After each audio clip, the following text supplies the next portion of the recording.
Timor-Leste firme a se ponte parceria internacional CPLP no ASEAN, no ia compromisso sem centro, comércio, no inovação e a região econômica, no financeiro e dinâmica.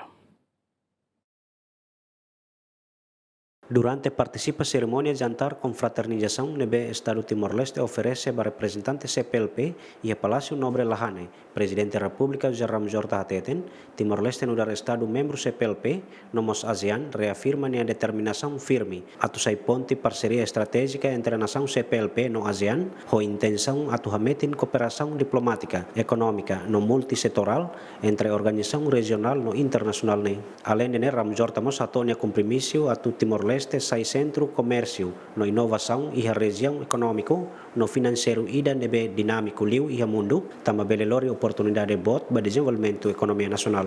Em outubro de 2025, Timor-Leste tornou-se oficialmente o 20º membro do Estado-membro, o 11º Estado-membro da ASEAN, um bloco regional abrangendo população de 700 milhões, PIB 4 trilhões.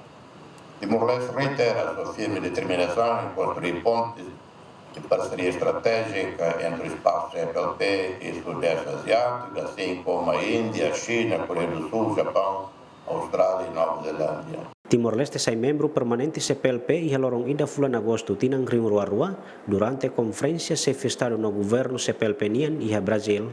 No Timor-Leste sai membro permanente ASEAN e halorong rono resinen fulang outubro tinang ring roron resin 5 e a Kuala Lumpur Malaysia durante Cimeira ASEAN badahat nur resing hito. Agustino da Costa, Marcos Xavier, Yemen.